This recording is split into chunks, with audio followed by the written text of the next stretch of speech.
Okay guys, we're inside the 2018 RX 350 F Sport. Let's take it on a short little drive, get a little idea of how this family SUV can handle, well, or tries to handle at least. Now, as it is F Sport, like I did mention before, we have a few extra drive modes. We have Sport, Sport Plus. We have an adaptive suspension that is customizable through these different drive modes. For the sake of it, let's just throw it into Sport Plus, because why not? The rest of this interior is pretty comfortable. It is a comfortable car. It is a luxury car first. This is a little dash of sportiness with the S Sport package. This one's pretty fully loaded. It's around $60,000, which we've gone over before.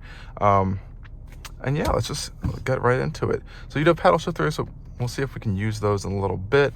Let's just check out the reverse camera really quick. So pop it into reverse. Really low resolution reverse camera. It is an older generation vehicle. It does have trajectory though, which is nice. Not too shabby.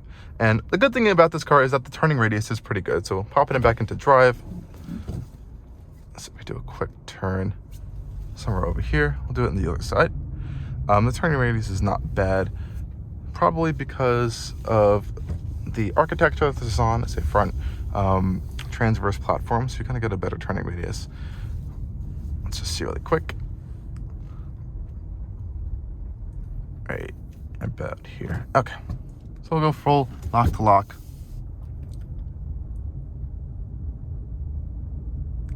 Not too bad. And like I said before, visibility is pretty good by looking down over there, which is nice. You don't have this gigantic hood kind of blocking your entire vision. What it does lack, though, that would have been nice, I'm sure the newer Lexuses have this now, is kind of like a 360 camera, especially for $60,000. Yes, it was in 2018, but that would have been a good feature, I think, on this, especially as a family vehicle, as this was poised to be. Thankfully, we do have power adjustable steering column. Volvos don't even offer that, which is weird. No matter what Volvo you get, you do not get a power adjustable steering column.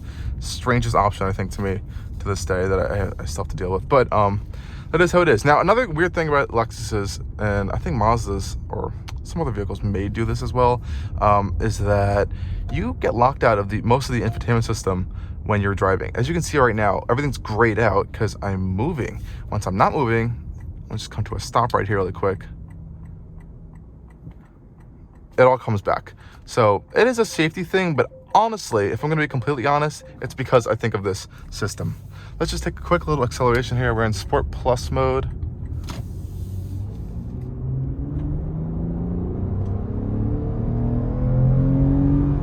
You can hear that naturally aspirated V6 rev its heart out. 3.5 liter V6, 295 horsepower, 8-speed gearbox, of course, all-wheel drive. It's not a performance car. It has a healthy amount of power. It's okay on fuel economy numbers. I think it did like 19 in the city. That's why I'm gonna pop it into eco mode. Like 19 in the city and 20s, low 20s in the rest of the other specifications or mileages. But yeah, so not the best in that. That's probably why you're going to want to go with the hybrid versions of the RX, which there are plenty of from this previous generation. And the new RX is filled with hybrids and smaller turbocharged 4-cylinder engines. But once you pop this back into eco mode, the suspension's in comfort mode, powertrain's in comfort mode, it is a fantastic vehicle. Really smooth, really comfortable, and other than the cluttered infotainment system, you really can't complain too much about it. Sure, some other vehicles will offer a bigger third row if you want to get one. So like the RXL did offer a third row, really tiny, wouldn't get it. But I think for comfortably hauling 5 people, you can definitely do this in the RX and on the long distance as well. Like I said before, if you want to go for the slightly better infotainment system, you can upgrade to a 2019 or a 2020 RX. That does give you a touchscreen system and kind of gets rid of this disaster. But of course, if you can't get your hands on the new 2023 model, or you don't like the looks of it, this model is still a great option, I think. And it is still your only option if you want to get the V6 under the hood, as Lexus has killed this engine off finally. For some of you really didn't like it, or sad for some of you that really upset of the long reliability of this engine and the long-standing place it's had in the Lexus lineup as well. I do wish there were some more features, and I just keep saying that as this did come in at $60,000 back in 2018, so that's a heavy price. But you do have to remember that this vehicle on this platform was introduced to the market in 2015. So some of the newer stuff you may not be getting even in the 2018 model year, but it's enough. Well, like I said, these cooled seats are fantastic. One of my favorite cooled seats ever. It does have some other nice safety features. So you have lane keep assist. I think this is for collision warning.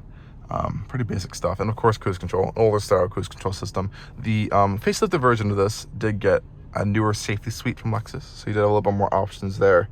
That if you're into all the safety stuff, but pretty basic in here.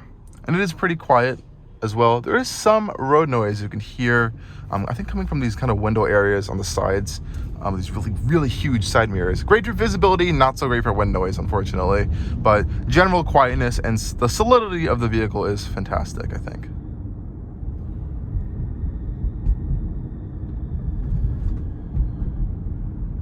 I would do an audio test for you guys, but I don't want to get copyrighted because we do have just the radio on, I think. That Mark Levinson audio system. Let's turn that down really quickly. Yeah, it's not too bad. Not the best. Lexus's newer audio systems are pretty good. The higher end Mark Levinson audio systems. But I would even say that Acura or Volvo systems, I think Acura has the ELS Studio 3D you can get, and Volvo's Bowers & Wilkins is the higher end audio system is the best of the best still. It's one of the most fantastic systems in this class. And this would kind of go up against, I would want to say the XC60, though the XC90 is more of a direct competitor, even though the XC90 does offer a way more spacious third row as well. And you can also get captain chairs in the XC90, which is a nice feature. But yeah, thank you guys for joining me on this really quick drive of this Lexus RX. Honestly, no point in doing any sort of handling tests in this because it is not that kind of vehicle at all. It is a comfortable, relaxing vehicle. You know, steering is very light, even in its Sport Plus mode setting. And it's not supposed to be heavy. It's not supposed to be letting you down. It's supposed to be a comfortable cruising ride. And it does do that pretty well. So, like I said, this is still a pretty good option used. They're hovering around the $30,000 to $40,000 range. They use for decent to low mileage ones. And don't be afraid with the Lexuses because they can actually last a long time with mileages. So don't be afraid to see a higher mileage one. This still probably would be pretty reliable. Definitely get it checked out as you should with any used car, but more so than ever, these are going to last you a bit longer than some competition. So again, thank you guys for watching. Stay tuned for a lot more videos coming from Allcarnews, and make sure to subscribe and like this video.